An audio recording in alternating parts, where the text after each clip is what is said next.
Glórias a Deus, aleluia. Queridos, aleluia, vamos dar oportunidade, aleluia, para o grupo de louvor, unção divinal, que vai estar adorando o nome do Senhor. Glórias a Deus, aleluia. Enquanto, aleluia, o grupo, aleluia, se prepara, vamos,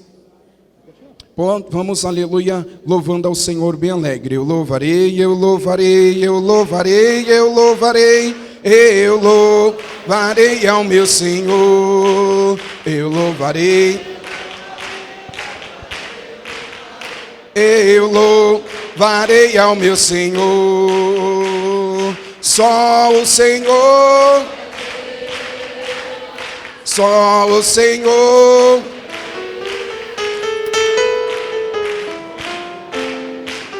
Dizendo que só o Senhor é Deus. Cantemos com muita alegria, dizendo que só o Senhor é Deus.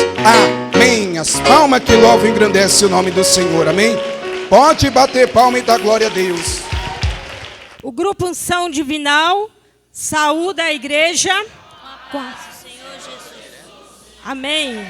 Louvado seja o nome do Senhor. Pode glorificar este Deus, Ele está aqui neste lugar. Aleluias. Para nós é alegria de estarmos aqui para adorar o Todo-Poderoso, o Rei. Quem aqui é adorador do nosso Senhor Jesus? Aleluias. Então diga: Senhor Jesus, eu te adoro. Senhor Jesus, eu te amo. Senhor Jesus, és o meu tudo. Aleluias, graças a Deus. Glórias a Deus, louvado seja o santo nome do Senhor. Aleluias. O salmista diz no Salmo 95:6: venham, adoremos, prostrados e ajoelhados diante do Senhor, o nosso Criador. Aleluias. O nosso Deus, meus irmãos, nos fez tão perfeito. Você é lindo, né? Você foi feito à imagem e semelhança do nosso Senhor. Você é lindo. Então não espere para adorar a Deus por aquilo que Ele ainda fará por você, o que você espera Ele fazer. Adore a Deus por tudo que Ele já fez por você. Adore Ele por tudo que Ele fez. Ele planejou a sua salvação. Ele deu o seu Filho, morreu na cruz, no Calvário, para te salvar. E hoje nós estamos aqui exatamente para dizer que Ele é bom, para o exaltar. Adoradores do Rei. Aleluia.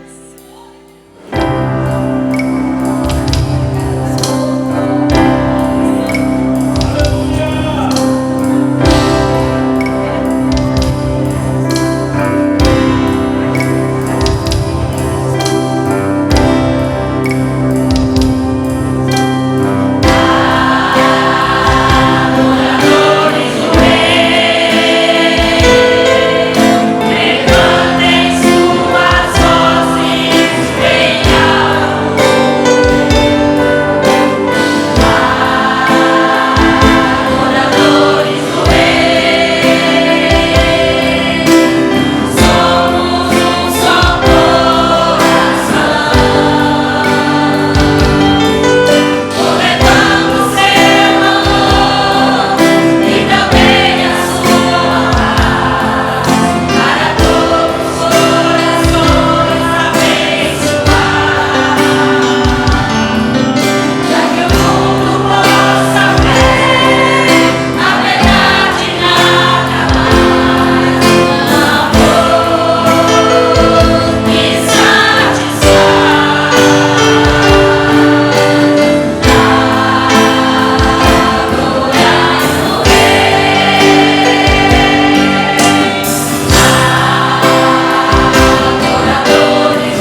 Aleluia.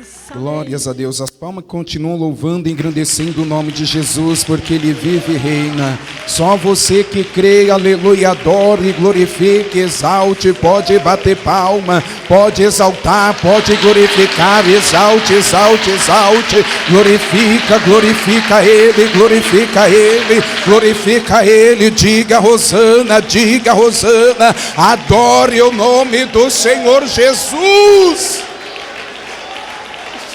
Aleluia, eterno Deus.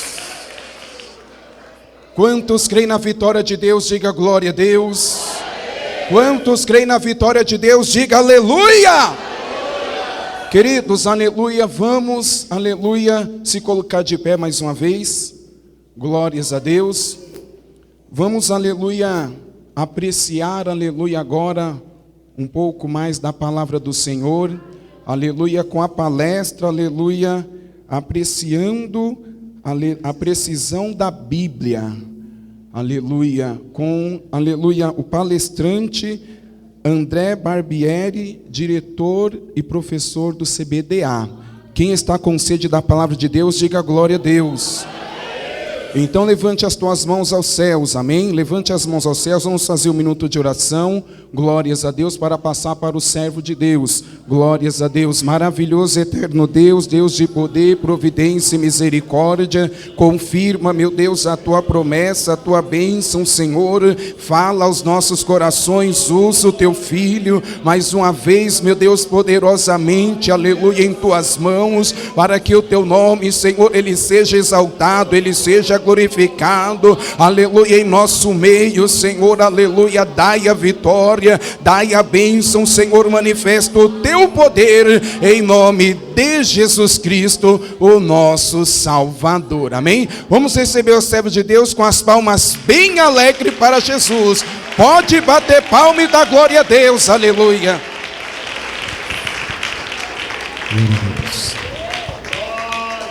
Saúde os irmãos com a paz do Senhor Jesus. Amém. Irmãos, vamos ler um versículo da palavra do Senhor. Abram as suas Bíblias. No Evangelho segundo escreveu João, capítulo 17 e o versículo 17. Para mim é uma honra estar aqui novamente com os irmãos. Se eu não me engano, a última vez foi meados de 2012 com a palestra Israel, o relógio de Deus. Inclusive, encontrei um irmão uns dias atrás, ele olhou e falou: irmão André, você é aquele mesmo da palestra Israel, o relógio de Deus? Eu falei: sou eu mesmo. O tempo não fez bem para você, irmão André. Você está mais velho. Eu falei: fazer o que, né, irmãos? Acontece. Vamos ler então? Santifica-os na verdade. A tua palavra é? A tua palavra é? A verdade, exatamente. A Bíblia, meus irmãos, podem se assentar. Podem se assentar. A Bíblia por si mesma, é um livro que dispensa comentários. Nós podemos ler Paulo Freire e discordar de algumas coisas. Podemos ler Augusto Cury e discordar de algumas coisas. Podemos ler Carlos Drummond de Andrade e discordar de muitas coisas que ele tem falado. Mas a Bíblia é um livro inquestionável. Ela tem provado isso por todo este período pelo qual ela foi escrita. Podem se levantar reinos, podem se levantar pessoas, podem se levantar quem quiser contra a Bíblia Sagrada. A pessoa cai e a Bíblia permanece. A maior prova de sua precisão e indestrutibilidade é este exemplar da Bíblia que você tem nas suas mãos. Já tentaram fazer de tudo. Tentaram queimar, tentaram destruir, mas ela permanece até os dias de hoje. E para mim, é uma honra estar aqui compartilhando com os irmãos e com as irmãs este tema, a precisão da Bíblia Sagrada. Vamos meditar um pouquinho se a Bíblia é ou não é precisa naquilo que ela diz, ok? Quando nós vamos pensar na Bíblia Sagrada, nós temos que ter alguns questionamentos. Por exemplo, o que torna a Bíblia inerrante e precisa? O que torna ou o que faz a Bíblia ser precisa? Como concluímos que a Bíblia é precisa, infalível e inerrante? O que garante que a Bíblia não tem erros? Eu acredito que esta é uma pergunta importante para nós. O que garante que a Bíblia não tem erros em seus ensinos? Ora, dia após dia nós temos visto aí na internet vídeos e mais vídeos, estudos e mais estudos de pessoas que questionam a veracidade da Bíblia Sagrada. E uma pessoa que não tem o conhecimento de como a Bíblia chegou até nós, não tem o conhecimento do que é a Bíblia, ela pode ser facilmente enganada e levada por esses ventos de doutrinas. Então nós, como cristãos, temos que ter alguns pressupostos básicos. Isso aqui é básico para todos nós. Primeiro, a Bíblia, ela é a palavra de Deus. Ela não contém a palavra de Deus, ela é a palavra de Deus. Algumas pessoas chegam a dizer, olha, a Bíblia aberta é a boca de Deus falando conosco, e a Bíblia fechada é apenas um livro. Eu discordo completamente, porque a Bíblia, aberta ou fechada, ela é a palavra de Deus, meus irmãos e minhas irmãs. A presença da Bíblia Sagrada já traz para o meio do seu povo a presença da santidade deste Deus Todo-Poderoso. Outra coisa que nos garante, meus irmãos e minhas irmãs, é que a Bíblia, ela é divinamente inspirada, soprada por Deus. Ora, o vocábulo teopneustos, soprado, inspirado, aparece uma única vez na Bíblia Sagrada. Uma única vez, mas é de uma profundidade que nós não conseguimos, ao menos, imaginar. Essa inspiração, como Deus fez para inspirar, para soprar essas palavras na mente dos escritores. Outro ponto, a Bíblia, ela é inerrante, ou seja, ela não contém erros. Qualquer estudante da Bíblia Sagrada que já vem pensando que a Bíblia tem erro e quer confrontar o professor com as supostas contradições bíblicas, ele merece ser ensinado com todo carinho e com toda dedicação. Não é verdade, professores? Outro ponto, a Bíblia, ela é infalível naquilo que ela ensina. Ela não erra. A Bíblia não é um livro científico, mas quando ela trata de assuntos científicos, ela é certeira no que fala. Eu tenho certeza disso. Ok? Vamos partir desses pressupostos básicos, então, a partir de hoje, meus irmãos? Ok. Então, o que nos garante que nós temos em mãos um livro 100% ou 95% correto? Existe uma ciência chamada crítica textual. Essa ciência, ela estuda a composição da Bíblia Sagrada a partir dos manuscritos. Eu tenho certeza que alguém aqui já ouviu falar do Códice Sinaítico, Códice Vaticano, Códice de Melindrado, Códice de Alepo. Já ouviram, né, meus irmãos? Já ouviram, tenho certeza que tem. Então, a crítica textual é o que nos garante que nós temos em mãos um texto que se aproxima, se não 100%, quase 100% do texto original dos dias apostólicos e dos dias de Cristo também. Isso é um motivo de muita alegria. Então, quando nós falamos da Bíblia, nós não estamos falando de histórias de carochinha, nós estamos falando de um livro científico. Não é uma ciência exata. uma ciência humana, muito mais do que isso, uma ciência divina. Devemos ser gratos a Deus, meus irmãos, por termos pessoas que se dedicam a isto. A crítica textual tem em mãos pelo menos 24.970 exemplares de manuscritos. E aí tem alguns camaradinhas que pegam apenas um textinho do papiro 45, por exemplo, e começa a fazer uma crítica textual em cima dele. Ora, para você fazer uma crítica textual, você tem que ter discorrido por pelo menos 24.000 textos, para ver se realmente a Bíblia é exata ou não é. Vamos ver essa composição. Bom, nós temos alguns manuscritos, os gregos, remanescentes, unciais, são escritos unicamente em letra maiúscula. Nós temos 307 exemplares de manuscritos unciais. Nós temos 2.860 exemplares de manuscritos escritos em letras minúsculas. Nós temos 2.410 lecionários. Irmão André, o que é lecionário? É a apostila da antiguidade. Pequenos textos. Temos 109 papiros. Já ouviram falar de papiros também, né, irmãos? Ok. Então, só aqui, nós temos 5.686 exemplares. E aí tem gente que pega um exemplar e fala que é o exegeta. Né? Pois bem, vamos lá. Temos 10.000 exemplares da Vulgata Latina.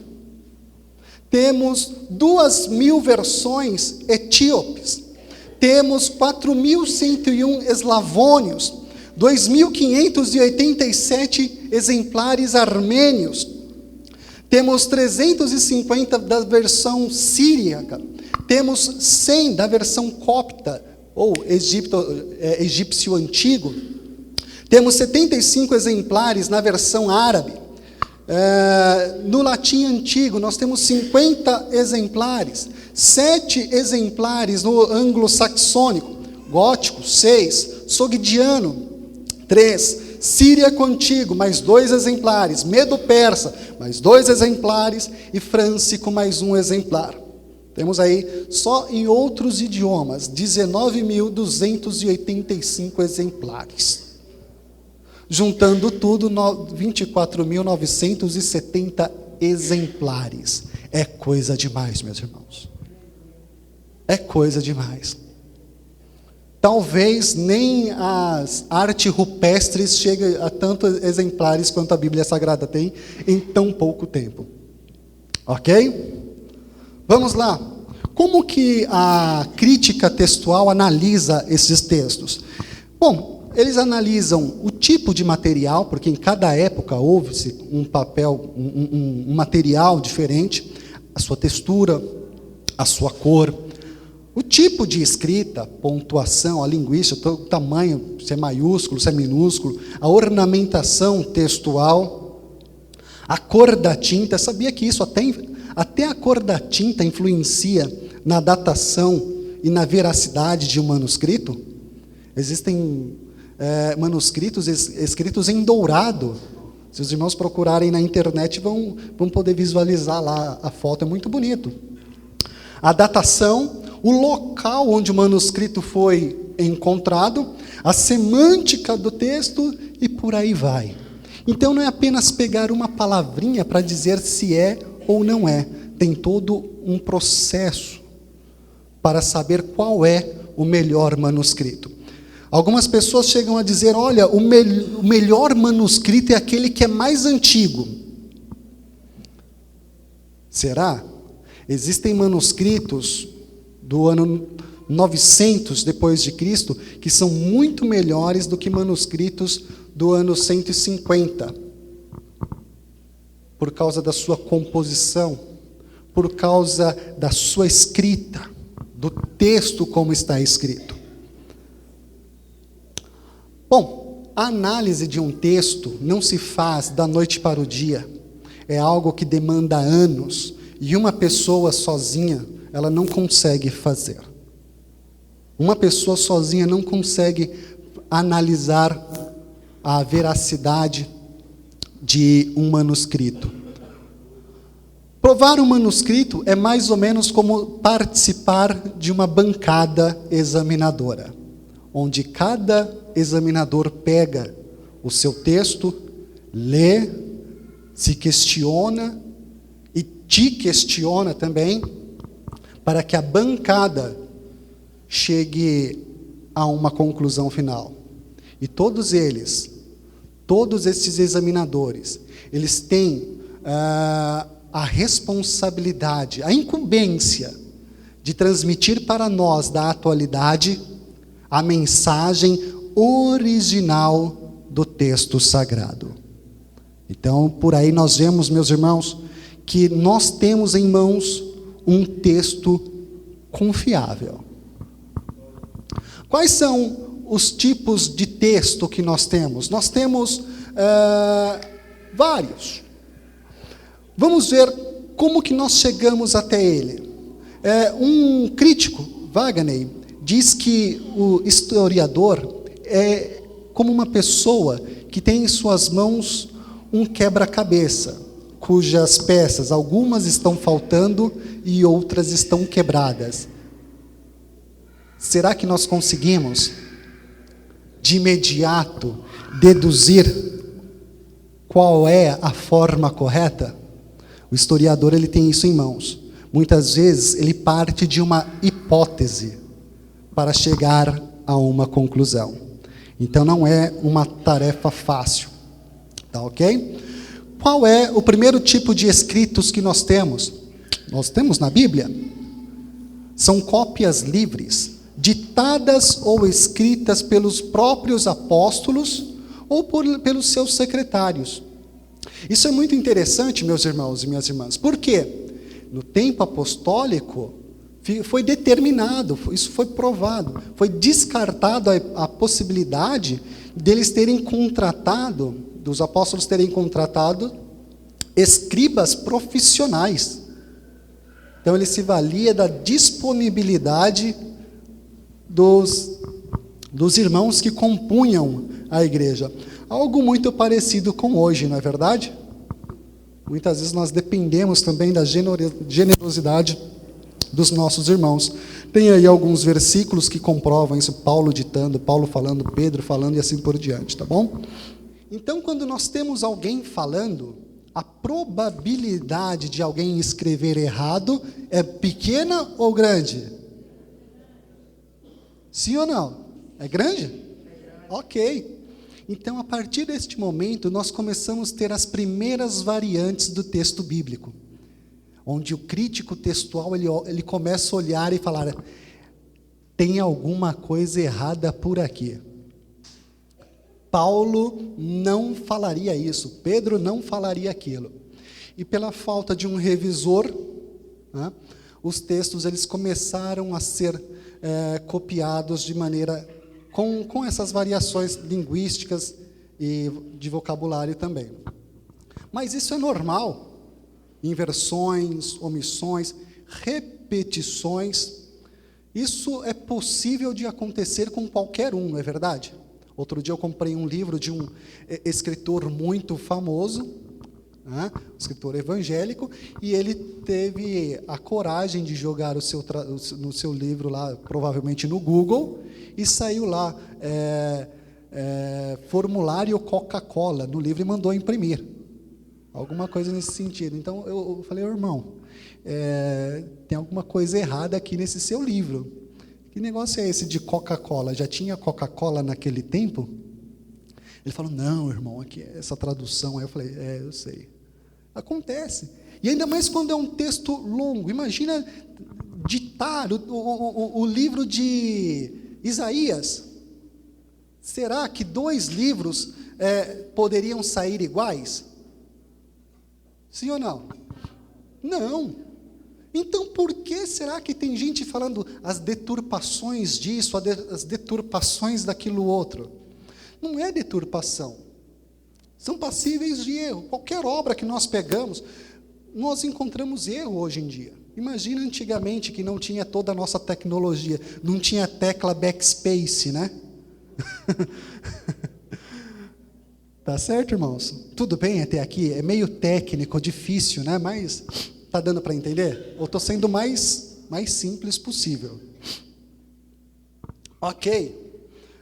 Outro ponto, que também se parece muito conosco, irmão Rodrigo, muitas vezes nós não temos o cuidado com a exatidão literal do texto. Muitas vezes, os apóstolos, os discípulos, eles faziam citações vagas das Escrituras, e aquilo era copiado. E hoje chega a alguns críticos dizendo, não, isso não está escrito na Bíblia. Lembra, mas não é. Muitas vezes nós fazemos desta forma também, não é? Vamos ver o que disse Jerônimo.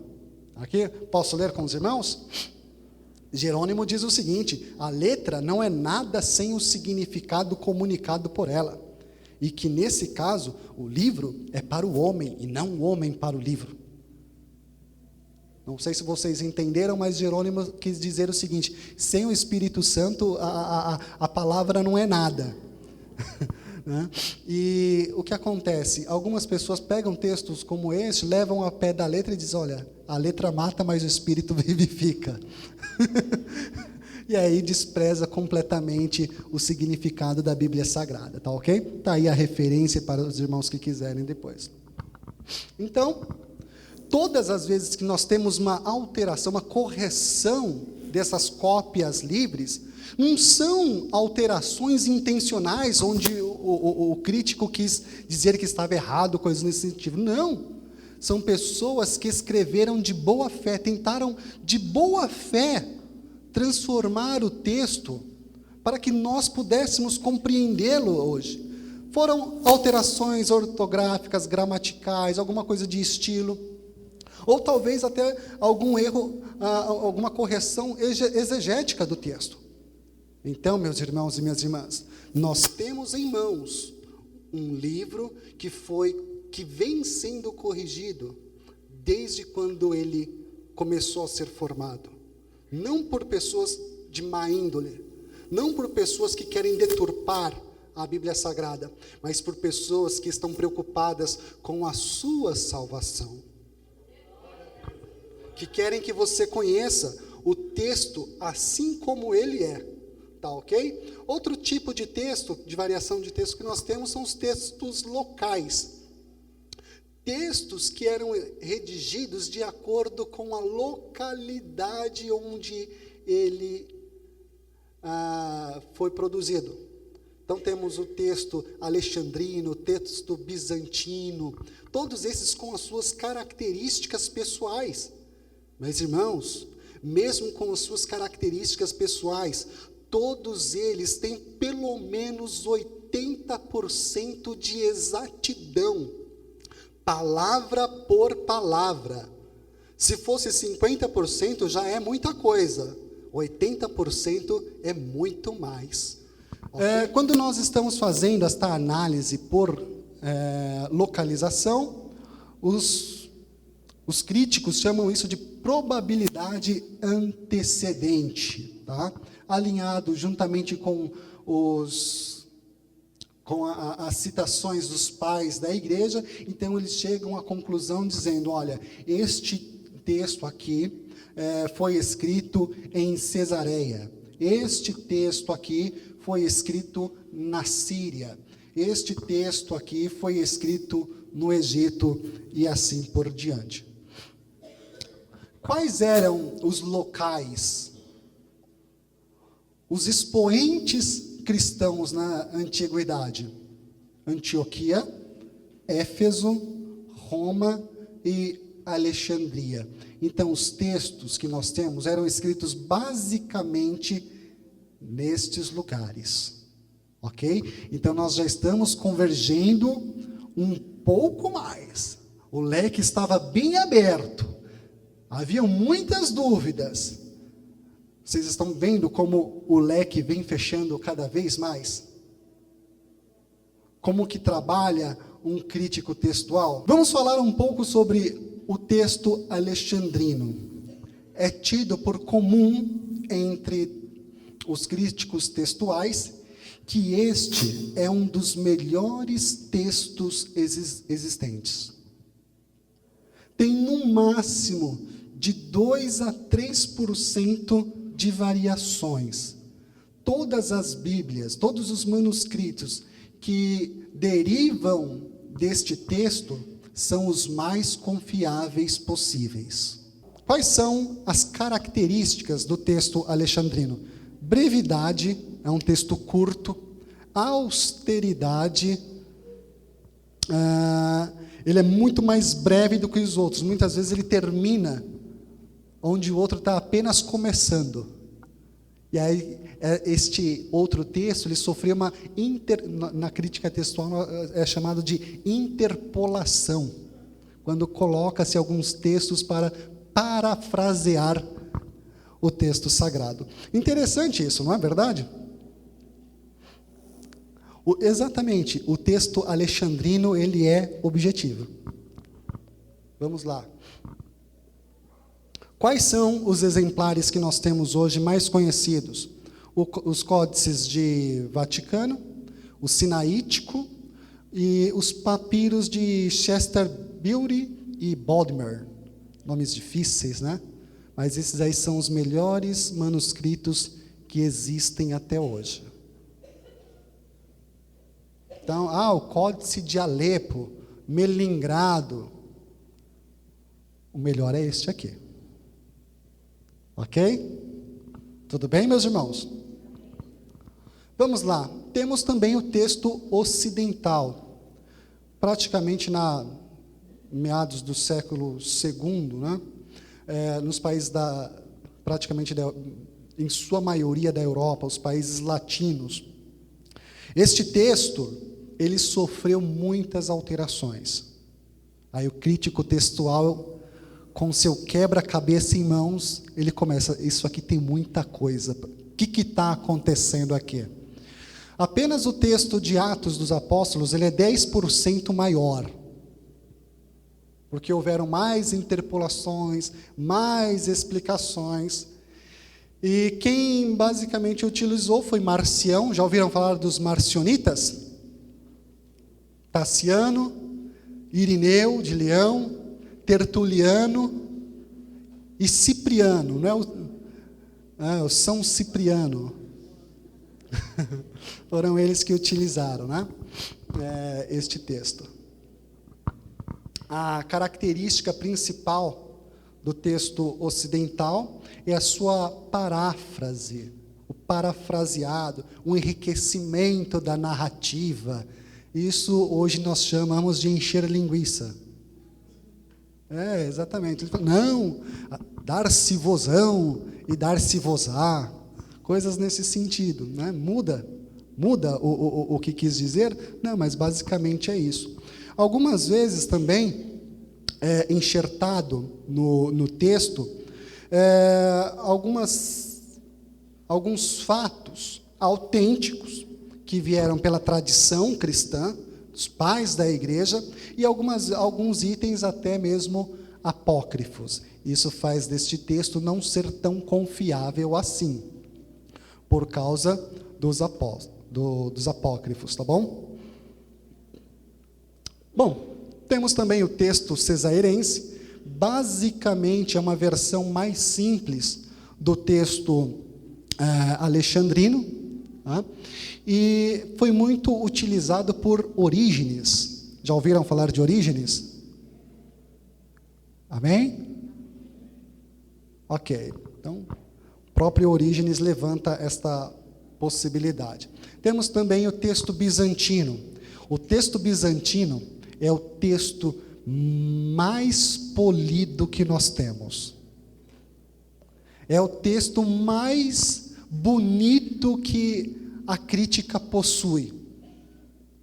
Sabe, se fosse falar no português, aquele português bonito, que a pessoa fala e você não entende nada do que ele está falando, usa aquele linguajar, a colocação dos verbos, a concordância verbal, nominal, que a gente aprendeu na escola e quase não usa, né?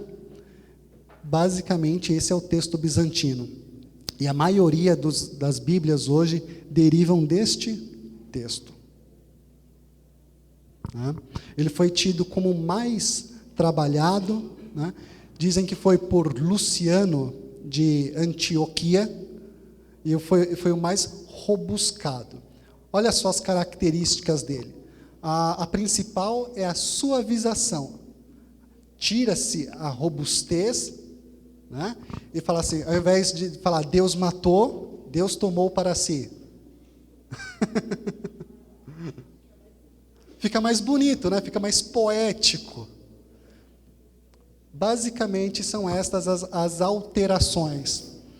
Mas dá para entender o texto ou não dá, irmãos? Dá, é muito simples, é muito tranquilo, né? Então eles só trabalham um pouquinho mais o texto, eles só trabalharam um pouco mais o texto para deixar naquela linguagem clássica, né? Que todos nós não entendemos quase nada. Vamos lá. Em meio a tudo isso, e aí, como que eu fico? Texto alexandrino, cesarense, bizantino, ocidental, o que eu sigo?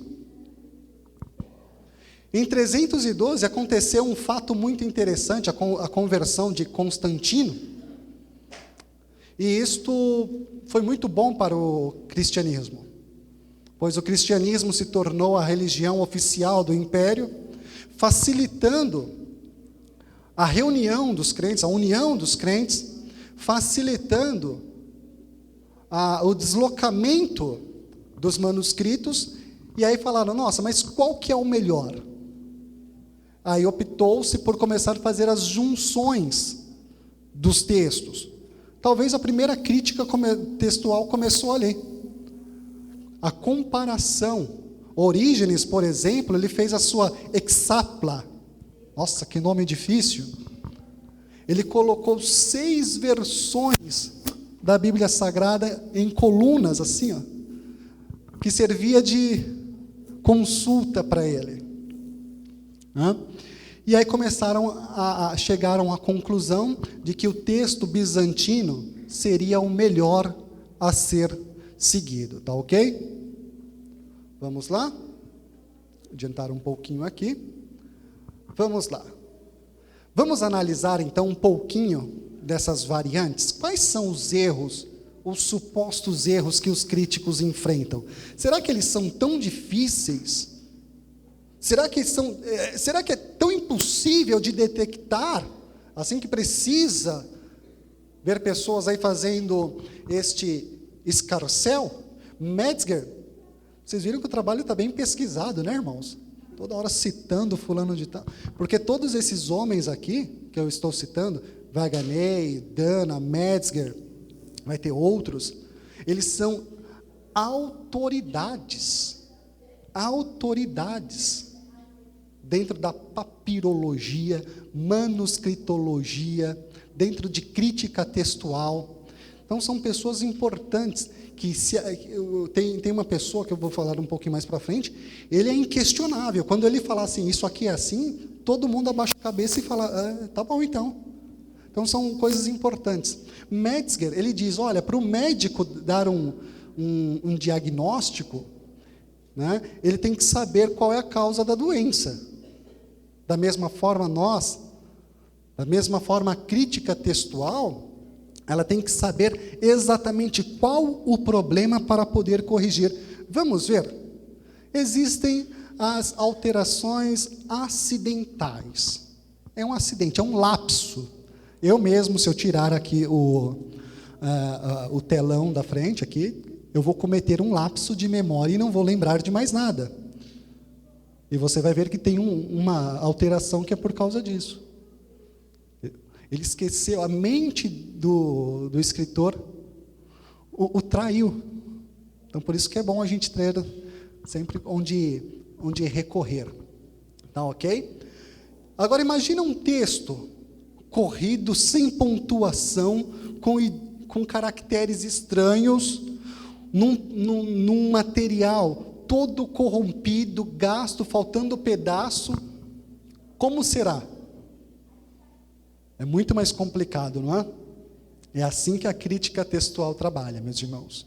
Complicado, mas não é impossível. Vamos ver o primeiro aqui. O primeiro, equívoco visual. Vocês estão vendo essas letrinhas aí? Vocês conseguem enxergar? Um texto uncial, ele é escrito com caracteres assim. Vocês estão vendo o alfa maiúsculo, que é o A? Vocês estão vendo o delta maiúsculo, que é o triângulo? Estão vendo? São muito parecidos. Batendo o olho, dá para errar ou não dá? Vocês estão vendo eta? Não é o etanóis, nem etanol. Né? Estão vendo soma? Não são parecidos? Dá para levar em consideração ou não dá, irmãos? Dá para criticar um escritor por causa disso ou não? Claro que não. Até eu, até nós. Qualquer um hoje em dia cometeria isso. Temos também a paráblise, né, que é pular uma frase, uma palavra, porque anterior a ela tem uma parecida. E aí a pessoa, não, está faltando aqui, ó, no Códice Vaticano está escrito, grande é a Diana dos Efésios, grande é a Diana dos Efésios, 2 vezes. E aí na nossa Bíblia tem uma vez só. Aí o camarada pega, não, o Códice Vaticano está certo. Porque lá tem 2 vezes, mas é só lá que tem 2 vezes. Então, quando tira-se, é esse parablepse. Nome difícil, né, irmãos? Tem também a ditografia, que é a repetição de palavras ou de frases. Vocês conhecem algum versículo que tem uma repetição? É verdade, em verdade. Ok. E como o caso da grande a Diana dos Efésios. Tem também a aplografia, que é realmente tirar uma palavra do texto, porque ela poderia distorcer todo o texto, ela não se encaixa naquele contexto. Tem a metatese, que é a transposição de palavras. Vocês conseguem enxergar aí o que está escrito? Elabon e ebalon. São 2 palavras gregas. Em um texto está escrito elabon. Aí chega o copista e copia ebalon. Eu já fiz muito isso, irmãos. Eu já fiz muito isso. É a coisa mais normal do mundo. São coisas difíceis de identificar e falar que a Bíblia é deturpada? Não, né? No meu ponto de vista, não. Temos o equívoco auditivo, que é quando você escuta alguma coisa e escreve outra. Sabe quando alguém fala alguma coisa para você e diz, hã? Aí você pede para a pessoa repetir. Isso aconteceu muito. Ainda mais quando nós temos o grego no tempo dos apóstolos, algumas sílabas, algumas letras, elas tinham o som muito semelhante. E aí eles acabavam escrevendo errado. Isso acontece até hoje. Chama-se iotacismo no grego moderno. Equívoco de memória, não preciso nem falar o que é, né, irmãos? Às vezes a gente vai com tanta sede ao texto, acreditando que é aquilo lá, e na verdade não. Às vezes nós temos um lapso de memória e o texto não é aquilo que nós dissemos. A mesma coisa aconteceu com os copistas. Em muitas ocasiões eles eram tentados a escrever de uma certa maneira e na verdade era de outra. Equívoco de julgamento. Quando na borda do papiro, do manuscrito, tem alguma informação e ele não tem outro para falar, para comparar, e chega à conclusão de que aquilo deveria estar no texto, quando na verdade não. Né? Isso basicamente é defendido por Metzger e Greenlee sobre o anjo que movimenta as águas no tanque de Betesda.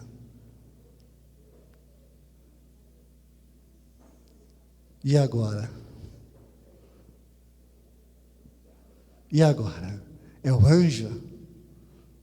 Ou foi a tradição do texto que quis deixar lá?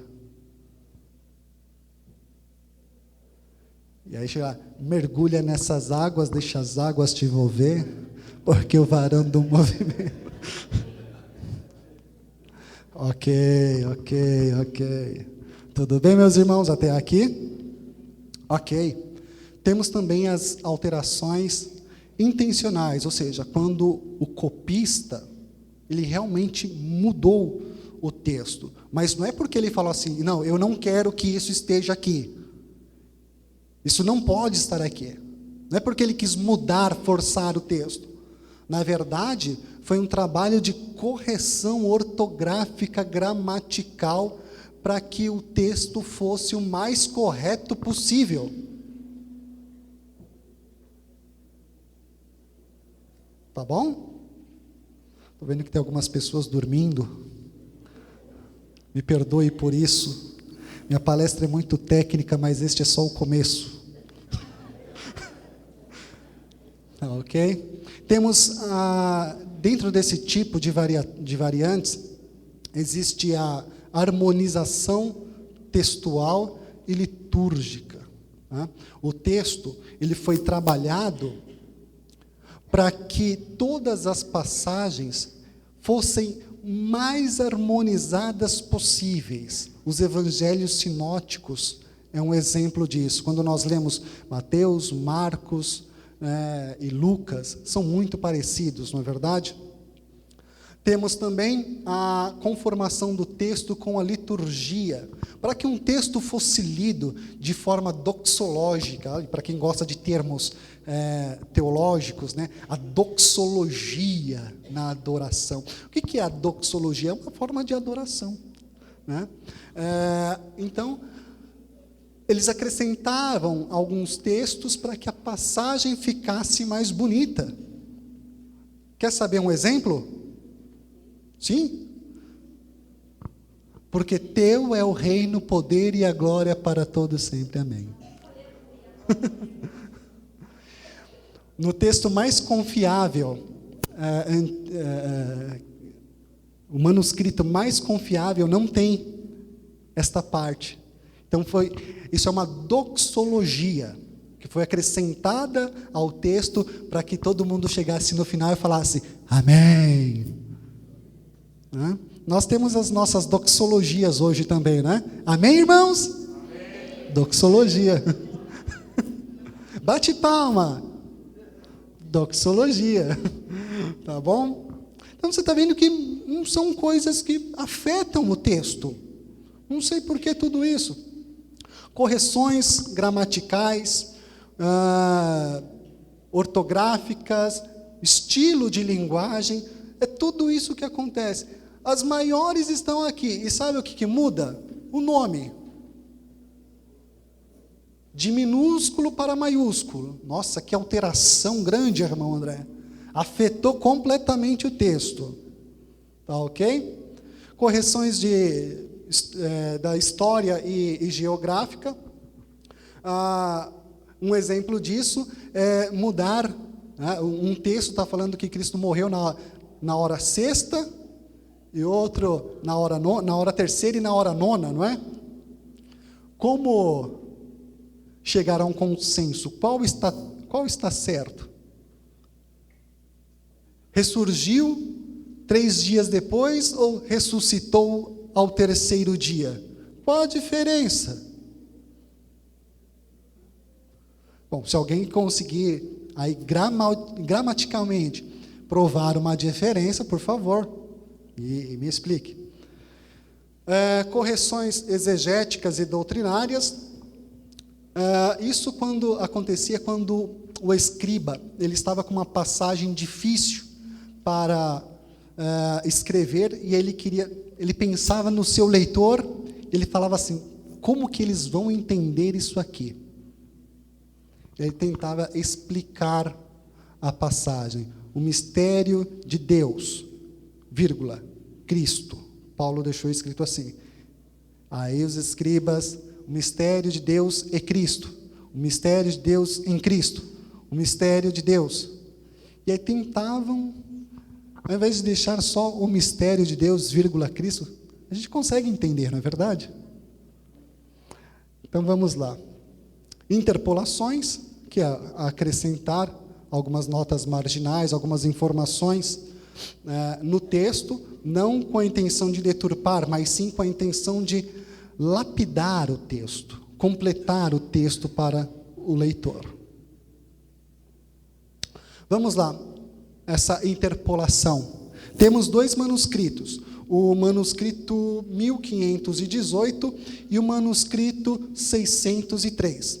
No manuscrito 1518, estava escrito assim, em Tiago, capítulo 1, e o versículo 5. Se falta sabedoria, peça a Deus, que Deus dá. Tá? Aí na nota marginal do manuscrito, o escritor colocou espiritual e não humana. Se falta sabedoria espiritual e não humana, peça para Deus. E aí chega o escritor do manuscrito 603 e copia literalmente, se falta sabedoria espiritual e não humana, peça a Deus que dá a todos. Então são erros, não são erros, são complementações para ajudar a pessoa a compreender o texto. Complementos naturais, palavras ou expressões que o copista achava por bem estar lá. Por exemplo, se estava só os fariseus, aí o copista colocava fariseus, escribas, sacerdotes, se pudesse colocava levita também, Anás, Caifás, e aí chegam os incrédulos. Hoje não, o texto não é confiável. Narrações que contam algum fato da vida de Jesus ou de Cristo, né, que chegou até eles por tradição. Um exemplo muito claro disto, meus irmãos, é o relato das gotas de sangue de Jesus, das gotas de suor que se transformaram em gotas de sangue. Ninguém estava lá do lado de Jesus. Seus discípulos estavam um pouquinho distante. Como que chegou, então? Chegou pela tradição. Nós devemos ser gratos a Deus por tivermos pessoas, meus irmãos, que tiveram a preocupação em transmitir para nós a verdade bíblica, a verdade sobre Cristo, a verdade sobre Deus. Nós temos que ter um espírito de gratidão a essas pessoas, pois eles são especiais, tá ok? Vamos lá. As alterações intencionais, os primeiros pais da igreja também tiveram alguma coisa. A mulher adúltera, né, foi trazido para nós, chegou ao nosso conhecimento através da tradição apostólica. Então vamos lá, algumas alusões. Essas alterações, elas são simples demais para causar qualquer complicação teológica no texto. Nenhuma complicação teológica é causada no texto bíblico por estas alterações que nós citamos aqui. Por isso que nós podemos afirmar que a Bíblia ela é precisa naquilo que ela diz, tá ok? Este aqui é o homem, Kenyon, ex-diretor e chefe bibliotecário do Museu Britânico. Ele é inquestionável. Vamos ver o que ele diz? Além da qualidade dos manuscritos do Novo Testamento, os manuscritos do Novo Testamento diferem das obras clássicas em outro aspecto. Em nenhum outro caso, o intervalo entre a composição e a cópia do mais antigo é tão curta quanto a do Novo Testamento. Vamos ver alguns exemplos? Vou pular um pouquinho. John Barwick fala a mesma coisa. Homero escreveu a Ilíada em 800 anos antes de Cristo. A cópia mais antiga, 400 anos antes de Cristo. Demorou 400 anos para começar a ser copiada a Ilíada. Veja bem, vou pegar um outro exemplo, não vou falar todos. Platão, 400 anos antes de Cristo. A cópia mais antiga, 900 anos depois de Cristo. Sem falar de Sócrates. Ninguém duvida de Sócrates. Não é verdade? Alguém aqui duvida da existência de Sócrates? Ou eu sou o único que acha que Sócrates é o superego de Platão? Alguém já ouviu falar nisso também? Ninguém duvida. Mas olha só, agora vamos ver, em 50 anos, 49 anos de existência, nós já tínhamos 5.366 manuscritos só do Novo Testamento, em 50 anos. Se nós levarmos em consideração o tempo da Bíblia ser escrita como um todo, de 250 a 300 anos, nós já tínhamos mais de 5.000 manuscritos. Isso faz, meus irmãos, isso é um material tão rico para o historiador, que muitos deles, quando vão fazer arqueologia, estão com a Bíblia na mão.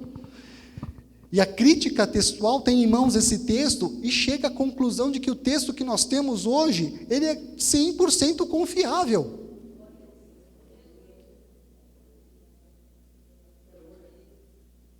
Ok? Olha só, Platão, em 1.300 anos, só tem 7 exemplares. 1.300 anos, irmãos. Aí quando eu falo que em 50 anos nós temos 5.000, ninguém dá glória a Deus. Ok. Se houve muitas alterações no texto, esta grande quantidade de cópias torna a Bíblia Sagrada o livro mais completo e mais bem registrado da história. E isso torna a Bíblia uma fonte confiável naquilo que ela ensina. A Bíblia é precisa. Os rolos do Mar Morto, já ouviram falar? Olha só, foi encontrada uma cópia com mais de 1000 anos da cópia mais antiga que nós temos. A cópia mais antiga que havia antes do descobrimento dos rolos do Mar Morto. 900 depois de Cristo.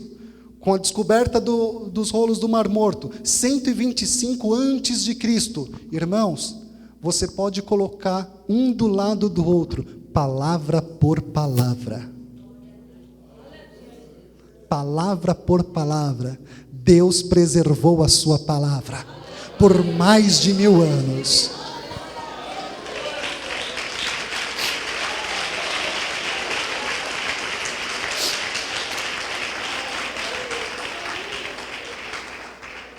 E agora nós vamos entrar na precisão bíblica. Então, existe uma ciência que comprova que a Bíblia ela é confiável. E eu passei para vocês.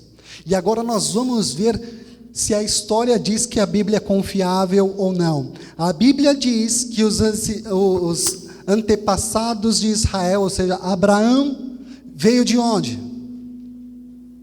Mesopotâmia, Ur dos caldeus, daquela região. Irmãos, não tem por que duvidar. Albright, ele diz, é impossível duvidarmos das provas arqueológicas, pois é provado que os antepassados dos israelitas vieram da região do Vale de Balic, na Mesopotâmia. É inquestionável. Abraão saiu de Ur dos caldeus, região da Mesopotâmia, atravessou e chegou lá. A arqueologia comprova. A Bíblia diz que antes de Babel havia apenas um idioma. Por mais que as pessoas duvidem disso, todos os filólogos da atualidade, meus irmãos e minhas irmãs, diz que todos os idiomas do mundo têm provém de um idioma comum. Ou seja, a terra já teve só um idioma. O mais conhecido até hoje é o acadiano. A ciência comprovando a Bíblia. A existência dos horeus. Acreditavam-se que eram os homens da caverna. Muito engraçado isso. Mas na verdade foi um povo que viveu no mesmo período do povo de Israel, meus irmãos. E a ciência descobriu a existência deste povo. Os hititas, os filhos de Et, duvidavam da existência deles. Foi encontrado, por falta de um, agora tem 2. E a ciência descobrindo e provando a Bíblia. Vamos lá. Por mais que hajam dúvidas, nenhuma dúvida pode colocar a Bíblia em xeque. Isso é o que diz Henry Morris. Porque tudo o que não foi descoberto, um dia ainda vai ser descoberto, como tem sido até agora. Ok? Vamos lá. Vamos falar um pouquinho de Lucas? Vamos ver.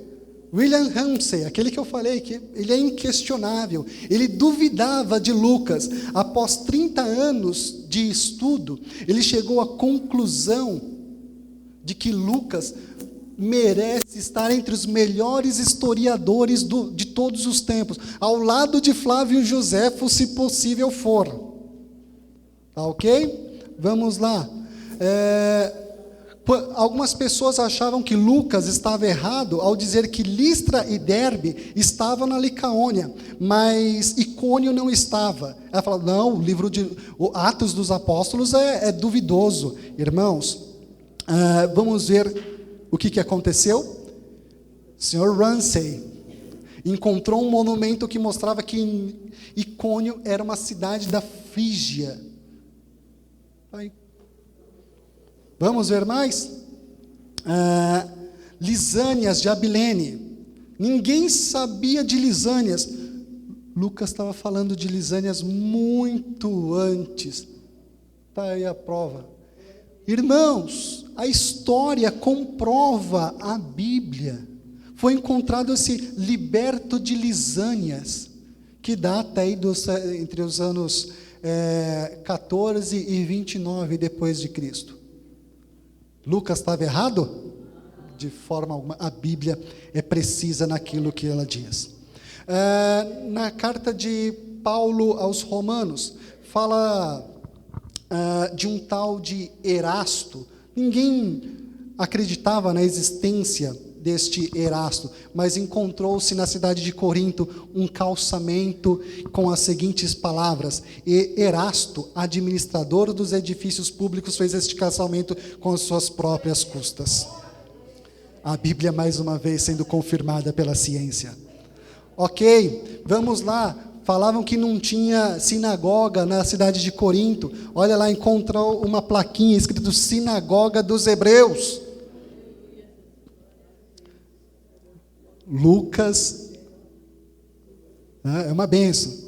Lucas falou da cidade, do mercado de carne, e foi encontrado uma menção da cidade de carne. Quando Lucas usava uma palavra chamada meris, que quer dizer distrito, bairro, coisas assim. Não, essa palavra não existe. Por incrível que pareça, a palavra já era empregada muito tempo atrás.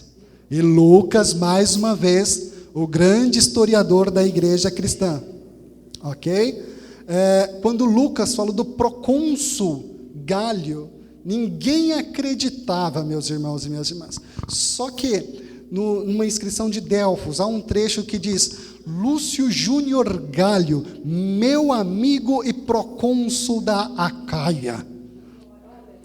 A Bíblia, ela é precisa naquilo que ela afirma. Ok, quando Lucas fala de Públio, o principal em Malta, todo mundo duvidava. Só que foi descoberto o quê? Algumas inscrições que davam a Públio o título de homem principal da cidade. Mais uma vez, Lucas estava certo. Foi dito sobre a palavra politarxas ou politarxis. Não, lá em Tessalônica nunca se usou essa palavra. Lucas está errado. Ok. Só que foi encontrado 19 inscrições utilizando a palavra politarxis. E por incrível que pareça, 4 delas estavam em Tessalônica. Ok, o pavimento onde Jesus foi açoitado, nunca ninguém, as pessoas, não, esse pavimento nunca existiu. Após escavações feitas, foi descoberta a fortaleza de Antônia, que talvez alguns dos irmãos aqui já possam ter escutado, e lá foi o lugar onde Cristo foi açoitado pelos romanos. Mais uma vez, a Bíblia estava certa. Ok, meus irmãos e minhas irmãs, é motivo de alegria termos um livro tão confiável como a Bíblia Sagrada, não é?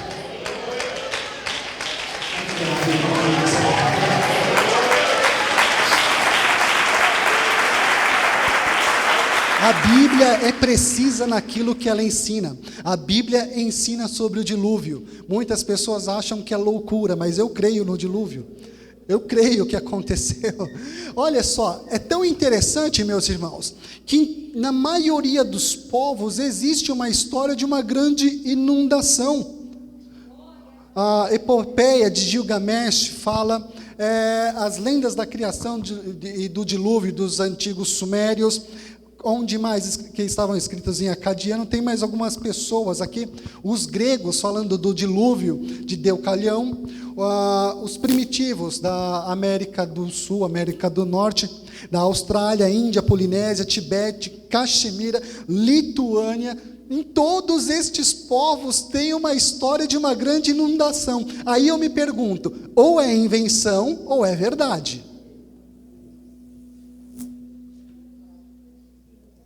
Qual é a sua conclusão? Ok, eu trouxe apenas a título de curiosidade um trechinho do épico de Gilgamesh, só para você fazer um paralelo, tá bom? Vamos ver aqui, tabuinha 11, está na biblioteca de Nínive, tá ok?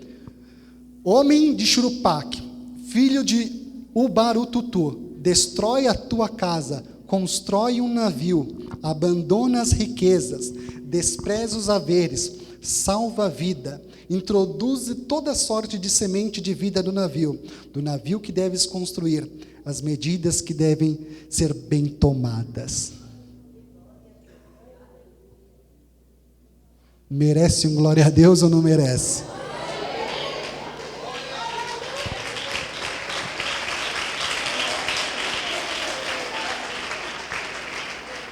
Este aqui é um dos textos mais antigos da humanidade, descoberto há pouco tempo atrás, o épico de Gilgamesh.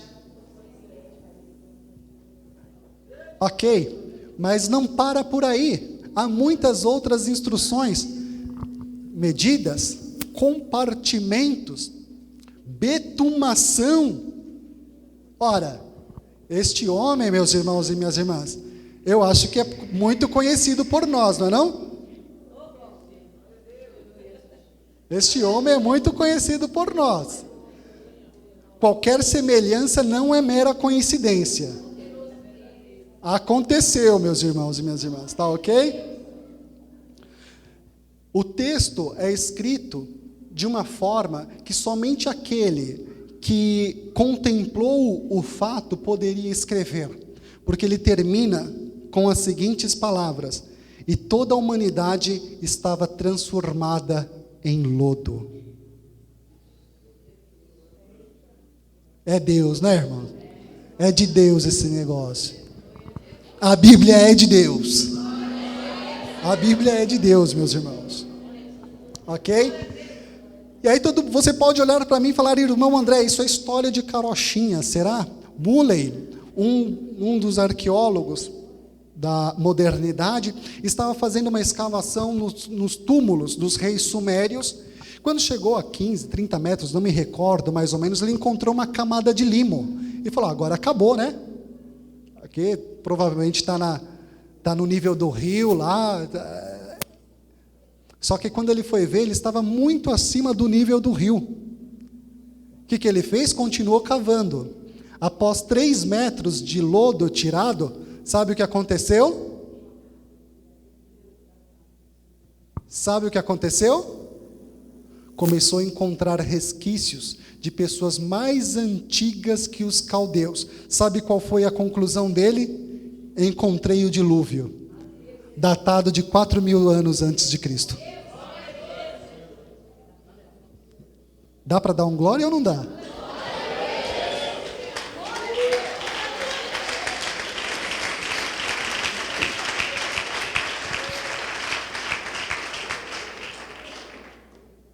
A história mostra a precisão da Bíblia. A Bíblia é infalível naquilo que ela ensina. Ok? Eu poderia... Satanás está derrotado, né? Sabe nada, inocente.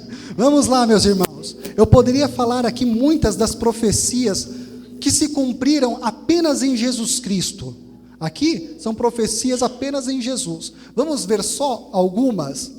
Nascido de mulher, Gênesis 3,15, nasceu a semente da mulher? Nasceu ou não nasceu? Ou você tem dúvidas ainda? Ele seria chamado de profeta em Deuteronômio capítulo 18, versículo 18. Ele foi profeta ou não foi? Ok. Ele seria chamado de Emanuel, Deus conosco. A matança das crianças inocentes, tudo isso profetizado e se cumpriu. Isso só em Cristo. Olha só o tantinho, tá bom? Eu não vou ler todas por causa do tempo. Tem mais esse aqui, tá bom? Mais esse aqui e mais esse aqui. E aí acabou. Tá ok? Isaías profetizou que ele seria sepultado no túmulo de uma pessoa rica. Isaías 53, versículo 9. O que aconteceu? José de Arimateia falou assim, olha, pode deixar ele lá.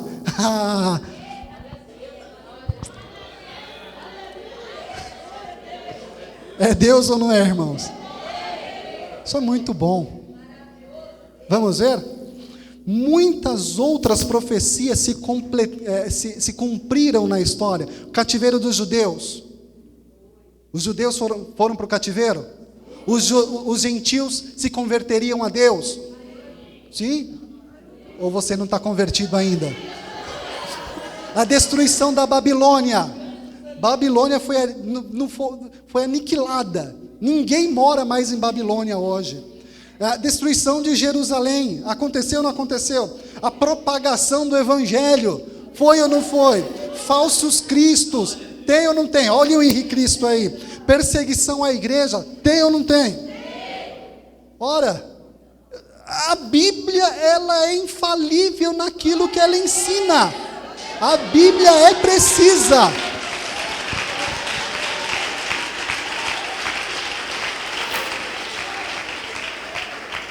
Ok, se isso não te convenceu, vamos falar um pouquinho sobre Daniel. Vamos ver se Daniel te convence. Vamos lá.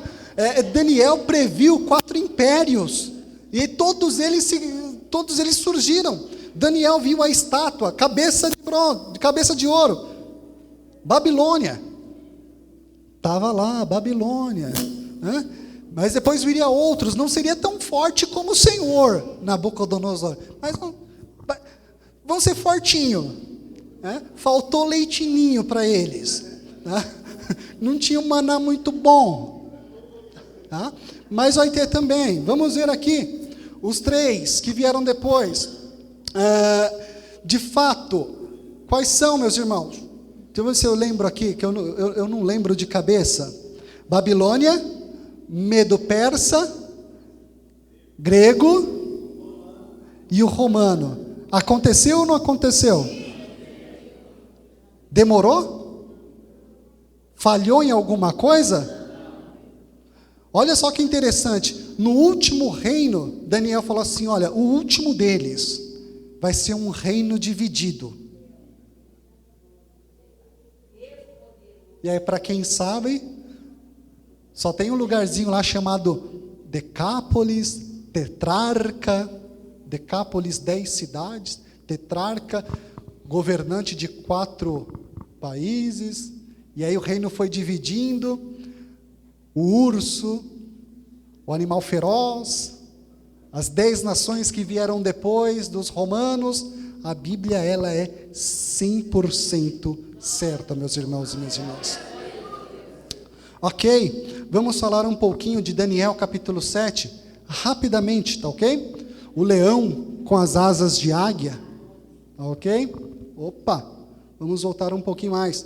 Que seria destruído pelo urso, com as 3 costelas, o Império Medo-Persa, ok? Essas 3 costelas é o quê? O governante de Lídia, Babilônia e Egito. Olha a precisão da Bíblia. Nem o melhor cirurgião teria tanta precisão quanto a Bíblia Sagrada. Ok? E o leopardo com 4 asas? O que são essas 4 asas? Interessante, né? 4 reinos, Macedônia e Grécia, Trácia e Ásia Menor, Síria, Palestina e Egito. A divisão do reino em 4 partes. Deus é muito bom, meus irmãos. Deus é muito bom. Ok? Os céticos duvidavam da extensão da Babilônia. Olha só, Caldwell, ele provou arqueologicamente a extensão do reino, do Império Babilônico. É muita coisa, meus irmãos. Duvidavam da existência de Nabucodonosor. O próprio Caldwell encontrou uma inscrição com o nome Nabucodonosor. O que é Nabucodonosor? Não é língua estranha não, tá? É Nabucodonosor. Tá bom? Duvidavam de Sadraque, Mesaque e Abidnego. Foi encontrada uma inscrição com o nome de todos os oficiais de Nabucodonosor, inclusive Hanunu, Ardinabu e Mashlim-Marduk. Ananias, Abednego e Mesaque.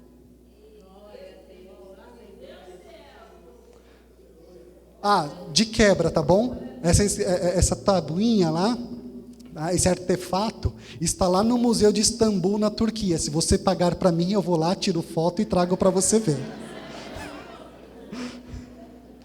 Tá ok? Ok. Então, diante dessa precisão dos fatos passados, agora eu tenho certeza que você vai acordar. Eu tenho certeza que os fatos futuros, meus irmãos e minhas irmãs, também vão se cumprir diante dessas provas esmagadoras que tira qualquer cético do sono, tira o sono de qualquer cético. Eu creio, meus irmãos e minhas irmãs, na promessa do arrebatamento da igreja.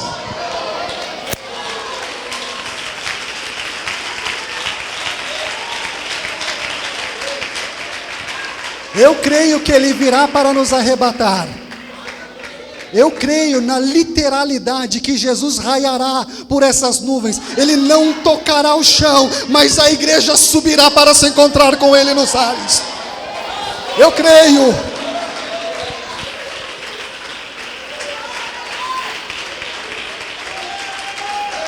Aleluia. Eu creio, meus irmãos e minhas irmãs, que os mortos em Cristo também ressuscitarão para encontrar com o Senhor lá na glória. Você pode achar que é história de carochinha, mas eu creio nessa Bíblia, eu creio na Bíblia Sagrada, que até hoje ela nunca falhou e ela não vai falhar. Se ela falou que nós vamos subir, nós vamos subir. Se ela falou que vamos ressuscitar, nós ressuscitaremos. Aleluia, aleluia. Eu também creio, meu irmão e minha irmã, que a Bíblia diz que todos aqueles que não aceitarem o nosso Senhor Jesus Cristo, eles serão lançados no lago de fogo. Eu creio também que os ímpios, meus irmãos e minhas irmãs, que se não se arrependerem, terão a perdição eterna, porque a Bíblia falou, e por isso que eu guardo, por isso que eu cuido da minha alma, por isso que nós devemos guardar a nossa salvação, aleluia, porque o Senhor não tem prazer naqueles que voltam atrás, Deus não tem prazer naqueles que praticam impiedade.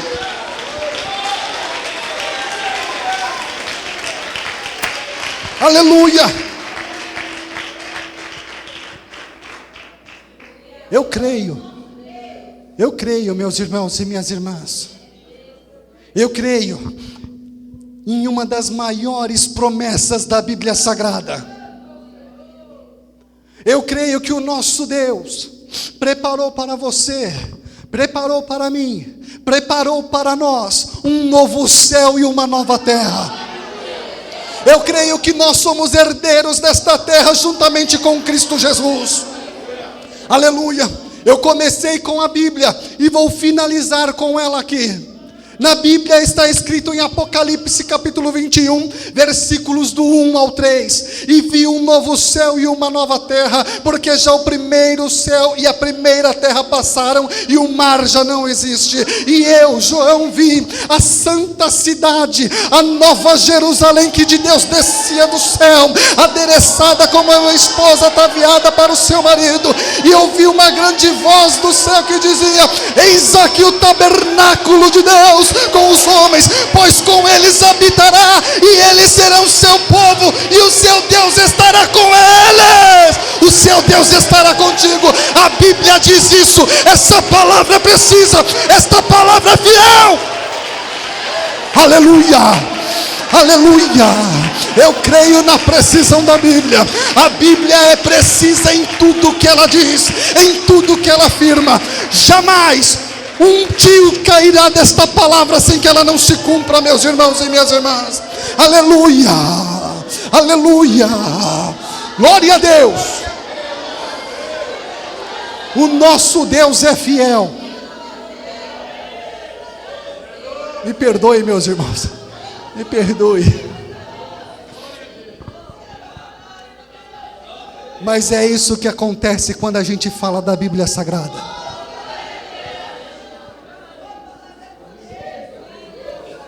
Você pode até ter lá na sua casa o Josh McDowell. Você pode até ter aquele livro lá, Uma Igreja com Propósito, Uma Vida com Propósito, Rick Warren, se eu não me engano.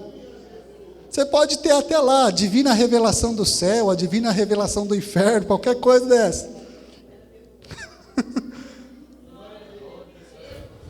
Mas este aqui é o nosso livro de cabeceira.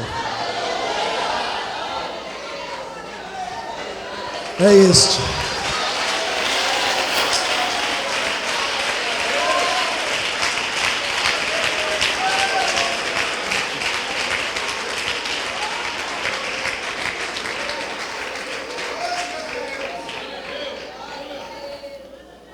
E apenas para concluir, crente que não lê a Bíblia não é crente. Essa é a verdade. Crente que é crente lê a Bíblia. Às vezes a gente vê aqueles irmãos no púlpito, né? A Bíblia dele está tão novinha que a gente pensa que ele comprou só para estrear lá com a gente, né? Aí você pergunta: irmão, você tem essa Bíblia faz tempo? Irmão, essa Bíblia que foi uma bênção de Deus, já tem quase um ano. E ele ainda está destacando a Bíblia, assim, porque não lê. Não leia. Leia a Bíblia, confie nela. Um dos maiores homens da atualidade, Billy Graham, ele foi questionado por uma pessoa. Disseram para ele o seguinte: olha, você tem certeza que a Bíblia é a palavra de Deus? Ele foi triste para sua casa. Ele se colocou debaixo de uma árvore e fez a seguinte oração: Pai, se é a sua palavra ou não é conforme ele disse, pela fé eu aceito a Bíblia como sendo a tua palavra. Quem é André e quem é Billy Graham? Não é verdade? Que Deus os abençoe. Que o Espírito Santo do Senhor toque em teu coração. Aleluia. Muito obrigado pela oportunidade. Deus abençoe os irmãos, Deus abençoe as irmãs.